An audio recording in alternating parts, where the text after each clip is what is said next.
Eu me escondi debaixo da cama para dar um susto na minha esposa na nossa noite de núpcias, mas o que eu ouvi a minha sogra dizer no telefone me fez perceber que os últimos 5 anos da minha vida foram um golpe de 50 milhões de dólares. O cheiro de pétalas de rosa e o champanhe caro ainda estavam frescos no quarto nupcial do Biltmore Estate. Eu ainda conseguia ouvir o eco distante da música da festa lá embaixo. Eu estava eufórico. 5 anos de espera, 5 anos construindo o que eu acreditava ser a fundação da minha vida com Beatriz. Ela vai chegar a qualquer minuto, pensei, com um sorriso infantil no rosto. Eu sempre fui o tipo de cara que amava pregar peças. Decidi que o nosso Felizes para Sempre começaria com um susto. Mergulhei debaixo da cama king size, o edredom de seda roçando meu smoking. Eu estava rindo baixinho, imaginando a reação dela. Mas a porta não se abriu suavemente. Ela foi escancarada. E os passos que entraram não eram os saltos leves de Beatriz, mas os passos firmes e autoritários de Helena, minha sogra. Eu congelei. Ouvi o clique do celular sendo desbloqueado. O viva-voz foi ligado logo acima da minha cabeça. Marta? Sim, acabou. Eles assinaram. A voz de Helena era cortante, sem o tom doce e maternal que ela usou durante toda a cerimônia. O idiota finalmente colocou o anel no dedo dela. Houve uma risada do outro lado da linha, uma risada que fez o meu sangue virar gelo. E o contrato, Helena? A voz de Marta perguntou. O plano da Casa do Lago ainda está de pé? Melhor do que isso, Helena respondeu, e eu conseguia ouvir o som dela se servindo de um drink no frigobar. O acordo pré-nupcial que eu fiz o advogado amigo preparar tem uma brecha técnica proposital. Em 6 meses, Beatriz pede o divórcio alegando incompatibilidade. Ela sai com a Casa do Lago, metade do fundo fiduciário e uma pensão que vai sustentar nós duas por 3 gerações. Meu coração batia tão forte contra o chão que tive medo de que elas ouvissem. O vazio ensurdecedor tomou conta de mim. Mas e a Beatriz? Marta questionou. Ela aguenta 6 meses? O Gustavo Bom, ele é muito dedicado a ela. Beatriz é uma atriz melhor do que eu esperava, Helena riu. Ela sente nojo quando ele a toca, Marta. Ela me disse hoje de manhã que mal pode esperar para parar de fingir que gosta daquela fúria carinhosa dele. O garoto é patético, rico, herdeiro de um império imobiliário, mas estúpido o suficiente para acreditar que uma mulher como a minha filha se apaixonaria por alguém tão previsível. Naquele momento, algo se quebrou em mim. Não foi o meu coração, foi a minha ingenuidade. A clareza mental aterradora desceu sobre mim como uma lâmina fria. Eu não estava ouvindo uma conversa, eu estava ouvindo a autópsia do meu casamento, antes mesmo dele começar. Eu ia sair dali, ia confrontá-las, mas senti uma vibração no meu bolso. Tirei o celular com as pontas dos dedos. Eu tinha ligado para o Lucas, meu padrinho, minutos antes para dizer que ia dar o susto nela. A chamada ainda estava ativa. Lucas não tinha desligado. Ele estava ouvindo tudo. E como Lucas é o meu chefe de segurança e especialista em dados, eu sabia. Ele estava gravando cada segundo daquela confissão. Minha voz não saiu, mas minha mente gritou. O jogo mudou, Helena. O silêncio que se seguiu à risada de Helena foi mais pesado que o mármore do Biltmore. Eu estava ali, espremido entre o assoalho frio e a estrutura da cama, ouvindo a mulher que eu chamava de segunda mãe detalhar como cada beijo de Beatriz nos últimos 1.800 dias tinha um preço de mercado. Você precisa ver o rosto do pai dele, Marta. Helena continuou, o som do gelo batendo no cristal do copo soando como marteladas. O velho Richard acha que a linhagem está segura. Ele não imagina que o império imobiliário dele vai financiar a minha aposentadoria em Mônaco. Beatriz já começou a transferir os registros das joias de família para o cofre que abrimos em nome da holding fantasma. A cada palavra, a clareza mental aterradora se transformava em uma fúria profissional. Eu não era mais um noivo apaixonado. Eu era o filho de um magnata que foi treinado para identificar fraudes, mas que tinha baixado a guarda para o amor. Mas e se o Gustavo desconfiar? Marta perguntou do outro lado da linha. O Gustavo? Helena soltou um som de desprezo. Ele é um romântico incurável. Beatriz o manteve em um regime de migalhas emocionais por 5 anos. Ela sabe exatamente como manipulá-lo. Se ele começar a questionar, ela chora, diz que se sente insegura com a fortuna dele e ele imediatamente dobra o valor do próximo presente para compensar a culpa. É como treinar um cão, Marta. Um cão muito rico. Nesse momento, ouvi o som da porta se abrindo novamente. Passos leves. O perfume de gardênias de Beatriz invadiu o quarto. Mãe, o que você ainda está fazendo aqui?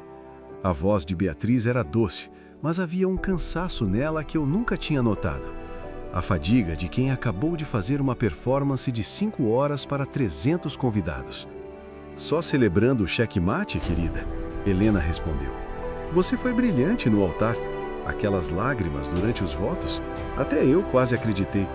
Eu só quero que isso acabe logo, mãe, Beatriz disse, e ouvi o som do zíper do vestido de noiva sendo aberto. Fingir que estou encantada com as histórias dele sobre arquitetura e investimentos por mais 6 meses vai ser uma tortura. Onde ele está? Ele disse que vinha na frente para preparar uma surpresa. Não sei. Deve estar chorando de felicidade em algum canto ou retocando o brilho nos olhos. Helena debochou. Vamos, termine de se trocar. Temos uma recepção para liderar. Sorria, Beatriz. Cada sorriso hoje vale pelo menos $100.000 no futuro divórcio. As duas saíram do quarto, rindo baixinho. O som do trinco da porta batendo foi o sinal de que eu podia respirar de novo. Mas o ar parecia tóxico. Eu saí debaixo da cama. Meus movimentos eram lentos, precisos. Eu olhei para o meu reflexo no espelho de corpo inteiro. O smoking estava levemente desalinhado, mas meus olhos tinham mudado. O vazio ensurdecedor de ser traído por quem você mais confiava tinha sido substituído por uma determinação gélida. Peguei meu celular. A chamada com Lucas ainda estava ativa. Lucas? Minha voz saiu baixa, mais que o normal. Eu ouvi tudo, Guga. A voz do meu padrinho estava trêmula, mas não de medo, de puro ódio por mim. Eu gravei cada palavra. O arquivo já está subindo para o servidor seguro. O que você quer fazer? A segurança está no portão. Eu posso tirar elas daqui agora mesmo. Olhei para a porta por onde Beatriz tinha acabado de sair. Pensei no meu pai, sentado na mesa principal, orgulhoso do homem de família que eu tinha me tornado. Pensei nos 300 convidados que representavam o PIB do Estado, todos ali para testemunhar uma união que era, na verdade, um crime patrimonial. Não, Lucas, eu disse, ajustando a abotoadura com uma calma que me surpreendeu. Se elas querem um show, elas vão ter a maior audiência da vida delas. Não as tire daqui. Certifique-se de que ninguém saia da festa. O que você vai fazer? Lucas perguntou. Eu vou transformar esse casamento em um funeral. Respondi. Ligue para o Tom Richardson. Diga a ele que a anulação por fraude precisa estar pronta antes do nascer do sol. E Lucas, avise ao DJ que eu tenho um áudio especial para o brinde dos noivos. A vingança é um prato que se serve frio, mas no Biltmore Estate, naquela noite, ela seria servida com amplificação total de 50.000 watts. Eu desci as escadas monumentais do Biltmore, sentindo como se estivesse vestindo uma armadura, não um smoking. Cada degrau que eu descia era um ano daqueles 5 que eu agora percebia terem sido uma completa encenação. A música da recepção ficava mais alta, o som do violino e do piano criando uma atmosfera de romance que, para mim, soava como o tema de um filme de terror. No pé da escada, Lucas me esperava. Ele estava com o rosto rígido, os olhos fixos no tablet que segurava. Ele não era apenas meu padrinho, era o cara que cuidava da cibersegurança das holdings do meu pai. O áudio tá limpo, Guga, ele sussurrou, me puxando para um canto isolado perto das adegas. Aí eu usei um filtro de isolamento. A voz da Helena tá cristalina. Ela fala sobre o fundo fiduciário, sobre a casa do lago e sobre o nojo da Beatriz. É devastador. O Tom já respondeu? Perguntei. Ele tá em choque, mas já tá trabalhando. Ele confirmou uma coisa que vai te fazer ferver o sangue. O advogado que Helena recomendou para revisar o seu acordo pré-nupcial, ele não tem licença para advogar neste estado. Ele é um consultor contratado pela empresa de fachada da Helena. Eles invalidaram o documento de propósito, para que no divórcio a partilha caísse na regra comum, onde elas teriam direito a 50% de tudo o que você herdou durante o casamento. Senti uma pontada de náusea. A clareza mental aterradora me mostrava que o buraco era muito mais embaixo.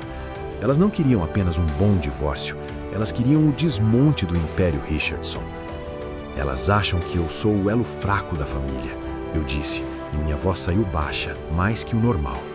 Elas acham que porque eu sou o artista, o arquiteto, eu não tenho o estômago do meu pai para os negócios.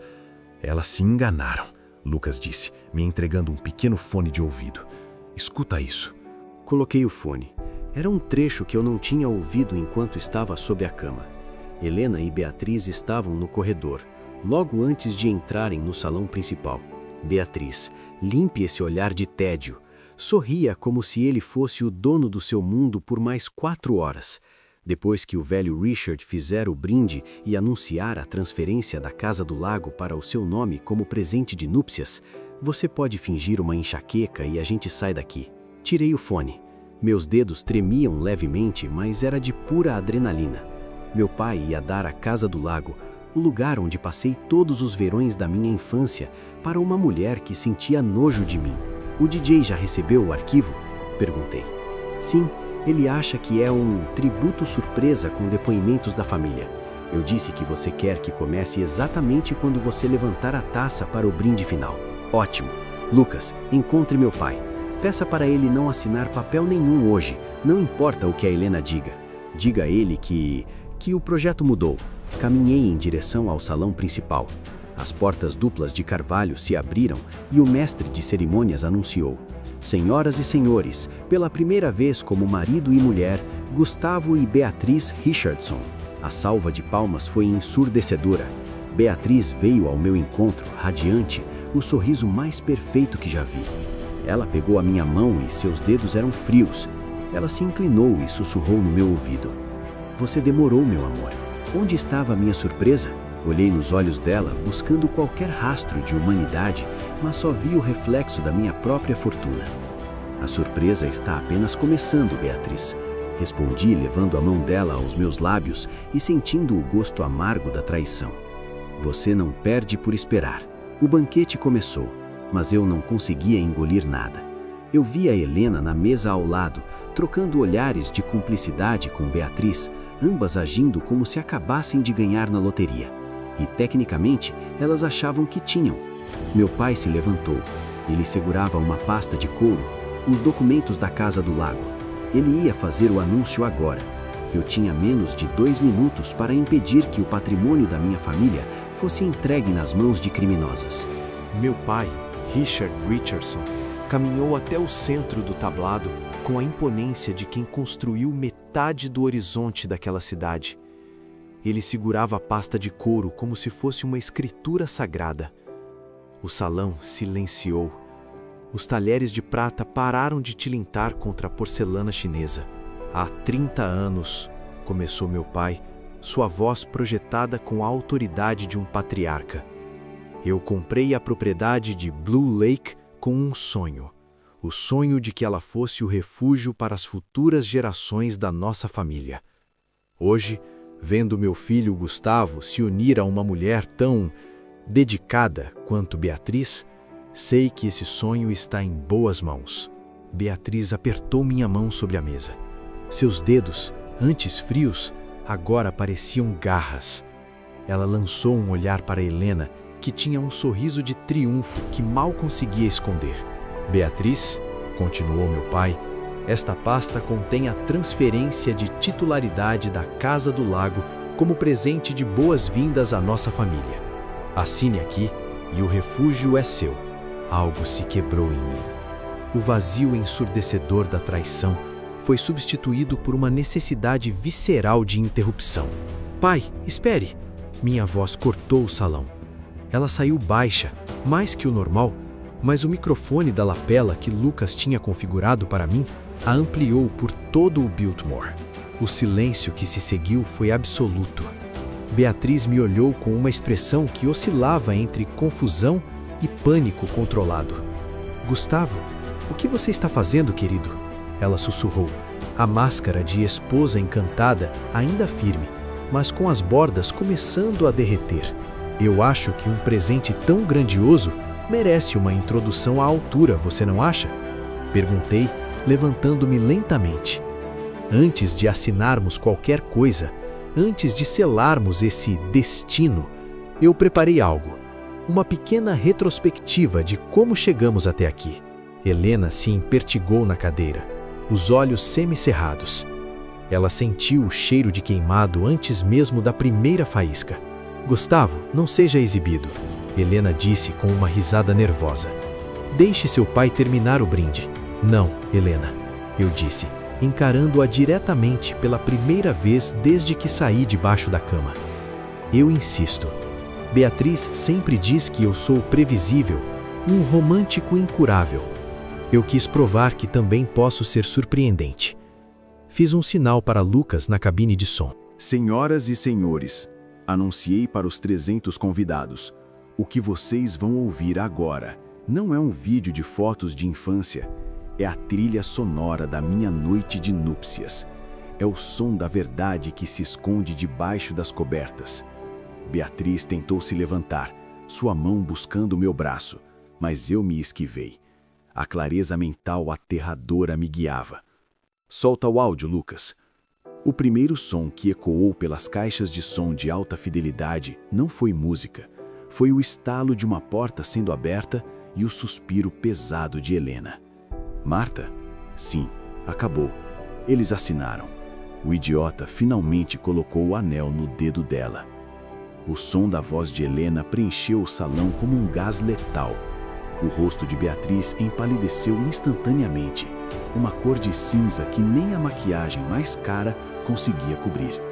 Meu pai franziu a testa, a caneta suspensa sobre o papel, congelado como uma estátua de gelo. A máscara de Beatriz não apenas caiu, ela se estilhaçou no chão de mármore do Biltmore, diante de todos os seus amigos da alta sociedade. O salão do Biltmore, que momentos antes transbordava o glamour de um casamento de elite, tornou-se uma câmara fria de julgamento. O áudio continuava a rodar, implacável. O acordo pré-nupcial que eu fiz o advogado amigo preparar tem uma brecha técnica proposital. Beatriz sai com a Casa do Lago, metade do fundo fiduciário e uma pensão que vai sustentar nós duas por 3 gerações. A voz de Helena, amplificada por 50.000 watts, soava como uma confissão de tribunal. Os convidados, os nomes mais influentes do setor imobiliário e financeiro, estavam estáticos, alguns com as taças de champanhe paradas a meio caminho da boca. Helena levantou-se abruptamente, derrubando sua taça. O vinho tinto espalhou-se pela toalha branca como uma mancha de sangue em uma cena de crime.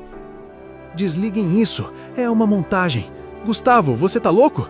Isso é inteligência artificial, ela gritou, a voz agora rouca, perdendo toda a sofisticação. Não é IA, Helena, é a sua própria ganância em alta fidelidade, respondi, mantendo a calma que só a clareza mental aterradora proporciona. E sobre o advogado amigo que você mencionou no áudio, fiz um sinal para Tom Richardson, que estava sentado na mesa da frente. Ele se levantou com a autoridade de quem nunca perdeu uma causa. Helena, disse Tom, sua voz cortando o pânico dela. Nós verificamos os registros há 30 minutos. O Dr. Miller, que você indicou para o Gustavo, teve sua licença suspensa há 2 anos. Fraude por indução ao erro e exercício ilegal da profissão. O acordo que você planejou usar para saquear esta família não vale o papel em que foi impresso. Beatriz, que até então parecia uma estátua de sal, finalmente se moveu. Ela olhou para mim, os olhos cheios de lágrimas que eu não sabia mais se eram reais ou apenas a atriz brilhante que Helena descrevera. Gustavo, por favor, me escuta. Minha mãe me pressionou e eu comecei a sentir algo de verdade por você no final. No final? Eu ri, um som seco e desprovido de alegria. O final foi há 10 minutos, quando você disse que sentia nojo quando eu te totava? Ou foi quando você planejou fingir uma enxaqueca para fugir de mim na nossa primeira noite? Algo se quebrou em mim definitivamente. O vazio ensurdecedor de ser um projeto de investimento para a mulher que eu amava era agora preenchido por uma fúria profissional e fria. Meu pai, Richard, que estava em silêncio absoluto, fechou a pasta de couro da Casa do Lago com um estalo que parecia um tiro. Ele olhou para Helena com um desprezo que eu nunca vi em toda a minha vida. "Vocês entraram na minha casa", disse meu pai, a voz baixa e vibrante de poder. "Tentaram roubar o meu legado e humilhar o meu filho. Vocês acharam que ele era o elo fraco, mas se esqueceram de quem o criou." Ele se virou para o chefe de segurança.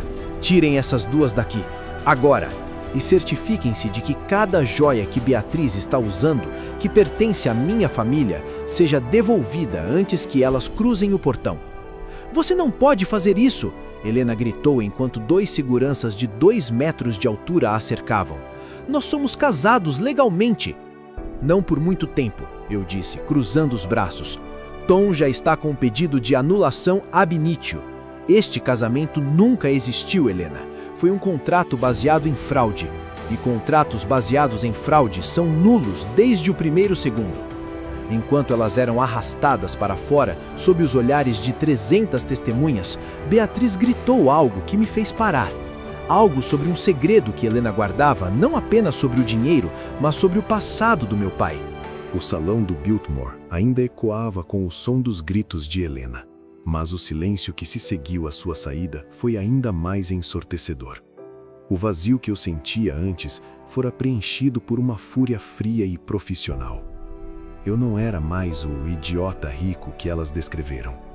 Eu era o arquiteto da ruína delas. Beatriz parou na porta, segurada pelos seguranças. Ela se soltou por um segundo e olhou para o meu pai. "Você acha que venceu, Richard?" Ela gritou, com a voz embargada, mas com um brilho de malícia nos olhos. "Minha mãe sabe por que você comprou aquela Casa do Lago há 30 anos. Ela sabe quem estava lá naquela noite. O Gustavo é um bastardo de luxo e você é um..." Meu pai empalideceu. Foi uma fração de segundo, mas eu vi. O homem de aço vacilou. Antes que ela pudesse terminar a frase, o segurança a arrastou para a escuridão do jardim. "Pai?" Minha voz saiu baixa, mais que o normal, carregada de uma nova dúvida que a clareza mental não conseguia ignorar. "Não dê ouvidos a uma golpista desesperada, Gustavo." Ele respondeu, recuperando a postura instantaneamente, mas sem olhar nos meus olhos. "Lucas, Tom, vamos para o escritório, agora." Caminhamos pelo corredor de mármore, deixando para trás 300 convidados em choque e um banquete de $1 milhão que ninguém teria estômago para comer. No escritório, o ar estava carregado. Tom Richardson já estava com o laptop aberto. "A anulação é certa", disse Tom, digitando furiosamente. "A fraude é flagrante, o áudio é prova irrefutável, e o advogado falso é o último prego no caixão. Beatriz e Helena não vão levar nem as flores do buquê." "Eu quero mais que isso", eu disse, sentando-me na cadeira de couro que pertenceu ao meu avô. "Eu quero que elas sejam processadas criminalmente por tentativa de estelionato e fraude processual. Quero que o nome delas seja proibido em qualquer clube social ou banco deste país." "Isso é fácil", Lucas interveio, girando o tablet para mim. "Mas tem algo mais. Eu rastreei as chamadas da Helena nos últimos meses. Ela não estava falando apenas com a tal Marta. Ela teve 7 reuniões com um corretor de imóveis especializado em vendas discretas. Elas já estavam tentando vender a Casa do Lago antes mesmo de ganharem a escritura?" Perguntei, sentindo um gosto amargo. "Pior", disse Lucas, com a clareza mental aterradora de um analista. "Elas estavam vendendo para a Apex Group, os maiores concorrentes do seu pai. Elas não queriam apenas o dinheiro, elas queriam entregar o segredo da localização estratégica daquela propriedade para quem pudesse destruir o projeto imobiliário do Richard." Olhei para o meu pai. Ele estava parado diante da janela, olhando para a noite. "Pai, o que a Beatriz quis dizer sobre aquela noite? Por que a Casa do Lago é tão importante para Helena?" Ele não se virou. O silêncio durou uma eternidade. "Algumas fundações são construídas sobre segredos, Gustavo. Helena achou que podia usar isso para nos chantagear. Ela guardou essa carta na manga por 5 anos, esperando o momento do casamento para que o segredo fosse parte da partilha de bens. Algo se quebrou em mim novamente. Eu percebi que não fui apenas um alvo de um golpe financeiro. Eu fui o peão em uma guerra de 30 anos que eu nem sabia que existia. Tom, eu disse, levantando-me, mude o plano. Não vamos apenas anular o casamento. Vamos entrar com uma ação de busca e apreensão nos dispositivos de Helena. Se ela tem segredos sobre a minha família, eu vou encontrá-los, antes que ela tenha a chance de vendê-los. Quando Lucas acessou o backup em nuvem do celular de Helena naquela mesma noite, ele não encontrou apenas áudios de golpes. Ele encontrou uma pasta criptografada com o nome: O Custo do Silêncio, Richard, 1996. O escritório do meu pai cheirava a charutos caros e ao medo frio que emana de segredos antigos sendo desenterrados. Lucas estava debruçado sobre o teclado, a luz azul do monitor refletida em suas lentes. A pasta O Custo do Silêncio, Richard, 1996, piscava na tela como uma bomba relógio digital. Pai, o que aconteceu em 96? Perguntei, e minha voz saiu baixa, mais que o normal. Meu pai não respondeu. Ele parecia ter envelhecido 10 anos em 10 minutos. Ele caminhou até o bar, serviu-se de um uísque puro e o virou de uma vez. A clareza mental aterradora me dizia que o golpe de Helena e Beatriz não era apenas sobre o meu fundo fiduciário. Era uma operação de resgate de um seguro que Helena mantinha há décadas. Consegui, sussurrou Lucas. A senha era a data de nascimento da Beatriz. Iônico, não? A filha foi literalmente gerada para ser a chave desse cofre. O arquivo abriu. Não eram documentos financeiros. Eram fotos granuladas de uma câmera analógica e uma cópia digitalizada de um boletim de ocorrência que nunca foi registrado no sistema central. As fotos mostravam a Casa do Lago original, antes da reforma. Havia carros de polícia, mas sem luzes acesas. E havia o meu pai, jovem, com o rosto enterrado nas mãos, ao lado de um homem que eu reconheci imediatamente. O pai de Helena. O pai da Helena era o zelador da propriedade, falou meu pai, sua voz soando como se estivesse sendo arrastada por cascalho. Houve um acidente, Gustavo. Uma festa de investidores que saiu do controle.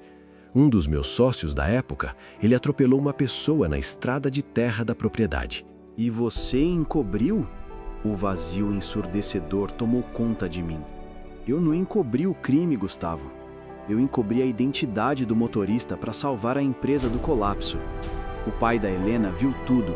Ele aceitou o dinheiro para sumir com as provas.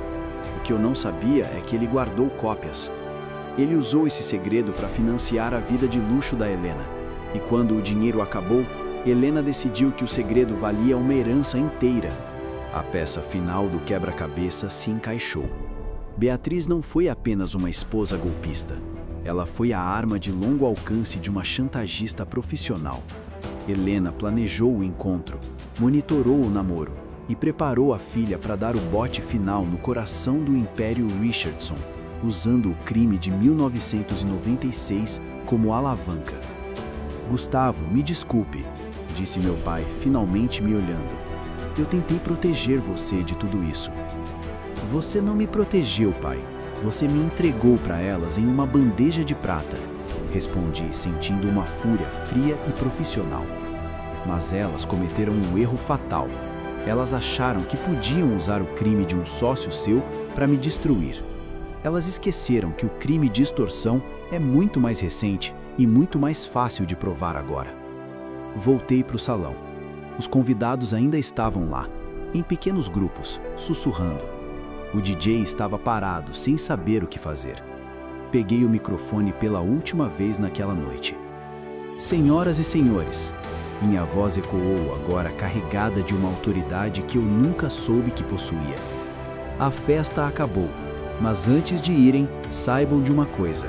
A família Richardson não negocia com terroristas, sejam eles sócios ou sogras. A anulação está em curso.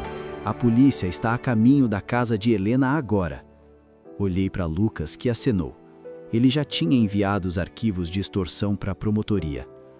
O brinde que eu ia fazer era para o amor, eu disse, levantando uma taça vazia. Mas eu brindo a verdade, porque a verdade dói, mas a mentira custa caro demais. Enquanto os convidados saíam, Lucas recebeu uma notificação de geolocalização. O celular de Beatriz não estava a caminho de um hotel. Ela e Helena tinham voltado para a casa do lago. Elas estavam tentando destruir algo físico que o digital não podia apagar. O Biltmore Estate tornou-se um formigueiro de luzes azuis e vermelhas. O que era para ser o evento social do ano transformou-se em uma operação de cerco coordenada por Lucas e pela polícia local. Enquanto os 300 convidados eram guiados para seus carros, saindo com a memória de um escândalo que seria discutido por décadas, eu estava no banco de trás de um SUV preto, voando em direção à Casa do Lago. Elas acham que o arquivo físico ainda está no cofre da biblioteca, disse Lucas, monitorando o GPS. Helena não sabe que o pai dela, antes de morrer, digitalizou tudo e subiu para a nuvem que nós acabamos de hackear. Ela está indo queimar fantasmas. A clareza mental aterradora me dizia que Helena estava desesperada. Quando uma narcisista perde o controle do roteiro, ela tenta incendiar o palco. Chegamos à propriedade de Blue Lake em menos de 20 minutos.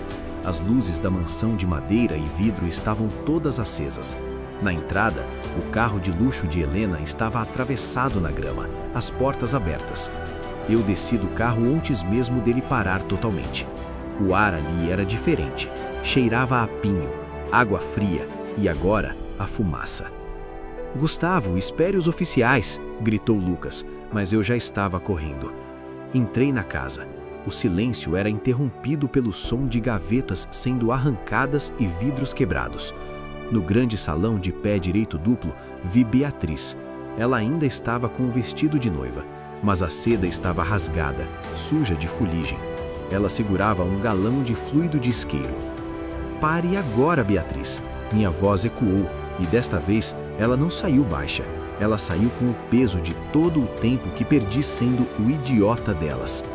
Ela se virou, os olhos arregalados, a maquiagem escorrida transformando seu rosto em uma máscara de guerra. "Você não entende, Gustavo. Minha mãe enlouqueceu. Ela diz que se não ficarmos com nada, ninguém vai ficar. Ela está na biblioteca. Ela vai queimar os documentos originais e a casa junto." "Não há mais o que queimar, Gustavo," eu disse, caminhando lentamente em direção a ela. "O mundo já ouviu a voz da sua mãe. O mundo já viu quem você é. A anulação já foi assinada pelo Tom. Você não é uma Richardson. Você é apenas uma cúmplice." Nesse momento, Helena apareceu no topo da escada. Ela segurava uma caixa de metal antiga e um isqueiro aceso. O rosto dela não tinha mais rastro de sanidade. Era a expressão de alguém que viu o império de mentiras de 30 anos desmoronar em uma única noite de núpcias. "Se eu cair, Richard cai comigo!" gritou Helena, a voz fanhosa pelo ódio. "Eu vou queimar as provas do atropelamento, Gustavo. Sem o papel original, o seu pai nunca poderá provar que não foi ele quem estava ao volante. Eu vou transformar a vida de vocês em um inferno jurídico." "O meu pai já confessou, Helena." Eu menti, mantendo os olhos fixos no isqueiro. "Ele está com a polícia agora. Ele prefere a prisão do que passar mais um segundo sendo chantageado por um verme como você." A hesitação dela durou 1 segundo. Foi o suficiente. Lucas e 2 policiais entraram pelas portas laterais. Algo se quebrou em mim ao ver Beatriz cair de joelhos, chorando não por arrependimento, mas porque o golpe tinha falhado. Ela tentou segurar minha mão uma última vez, repetindo que me amava à sua maneira. "O seu amor é um erro de sistema, Beatriz, e eu acabei de formatar o disco rígido." Enquanto Helena era algemada, ela olhou para mim e sorriu de forma macabra. "Você acha que o segredo era o atropelamento, rapaz? Pergunte ao seu pai por que o exame de DNA que ele fez quando você nasceu foi processado pelo meu advogado." As luzes de Blue Lake iluminavam o rastro de destruição. Helena foi colocada na viatura, mas aquele sorriso final, carregado de uma última dose de veneno, reverberava na minha mente. A clareza mental aterradora agora apontava para uma direção que eu não queria seguir: o meu próprio sangue. Voltamos ao Biltmore. O palácio de mármore estava agora vazio de convidados, mas o ar ainda carregava a eletricidade do escândalo. Meu pai estava no centro do salão, cercado por papéis e pelo olhar atento de Tom Richardson. "Pai", eu disse entrando no salão. Os seguranças traziam Beatriz logo atrás, ainda sob custódia, para que ela pegasse seus pertences pessoais antes da proibição judicial de entrada. Helena mencionou um exame de DNA. O silêncio dele foi a minha resposta. O vazio ensurdecedor retornou, mas desta vez era o silêncio de uma fundação que estava prestes a ceder. Ela achou que essa seria a cartada final para te destruir se o dinheiro falhasse, Gustavo. Meu pai finalmente falou sem levantar os olhos da mesa. Ela sabia que se você descobrisse que não é um Richardson de sangue, o seu direito ao fundo fiduciário seria legalmente questionável perante o conselho da empresa. E eu sou? Minha voz saiu baixa, mais que o normal.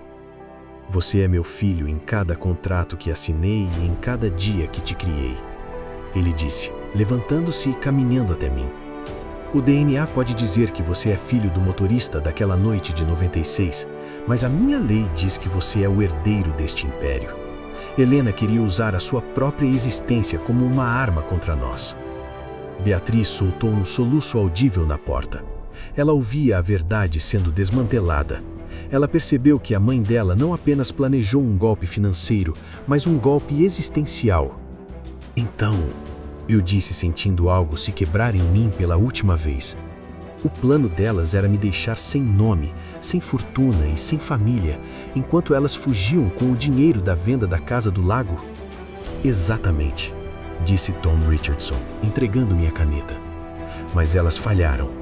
Como o casamento foi baseado em fraude de identidade e ocultação de intenções criminosas, a juíza Patricia Morrison já emitiu a liminar.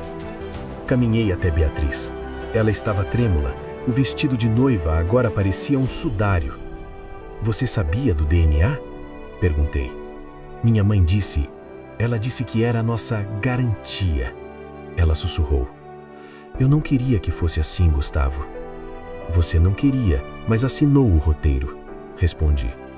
"Agora assine a sua saída." Entreguei a ela a ordem de restrição e a notificação de despejo imediato da cobertura onde morávamos. Os seguranças trouxeram as malas que Helena e ela prepararam com tanta pressa. Elas foram expulsas do Biltmore sob a luz fria da madrugada, sem as joias, sem o sobrenome e agora sem o segredo que as mantinham poderosas. Assisti da sacada enquanto o táxi as levava para longe da nossa propriedade. Elas não tinham mais o palco, não tinham mais o público. Eram apenas duas mulheres comuns, presas em uma teia de crimes que elas mesmas teceram. Com a saída delas, meu pai me entregou um envelope pardo. O exame de DNA original, Gustavo. Eu nunca o abri. Helena tinha uma cópia, mas o original está selado há 25 anos. Você decide se quer saber quem é o homem de 96 ou se quer ser apenas o homem que você escolheu ser hoje. O envelope pardo sobre a mesa de carvalho parecia pesar mais do que todos os milhões do Império Richardson. Ali, dentro daquela fibra de papel, estava a resposta para a dúvida que Helena plantou como seu último ato de maldade. Olhei para o meu pai, o homem que me ensinou a ler plantas arquitetônicas e a identificar uma oportunidade de mercado a quilômetros de distância.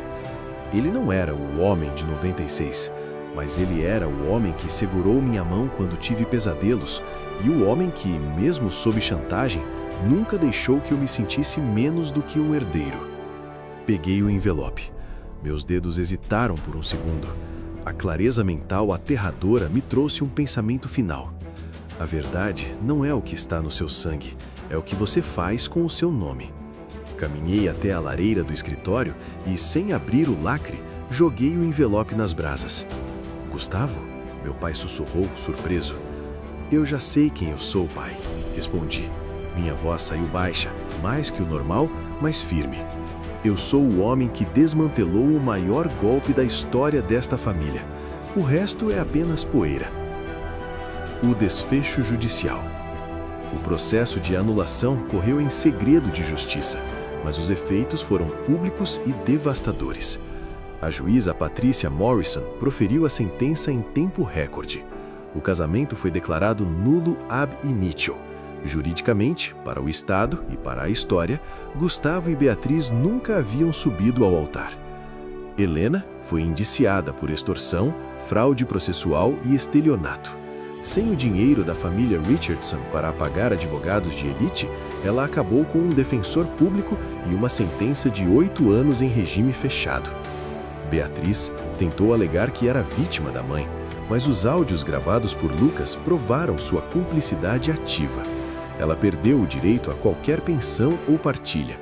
Meses depois, foi vista trabalhando em uma loja de conveniência em uma cidadezinha de fronteira, longe dos flashes e do mármore do Biltmore. O advogado amigo teve sua prisão decretada por exercício ilegal da profissão, encerrando o esquema de fraudes pré-nupciais que ele operava. 3 anos depois, eu estava na varanda da nova Casa do Lago. A propriedade fora reconstruída não como um refúgio de segredos, mas como uma obra-prima de transparência e vidro. O projeto foi meu.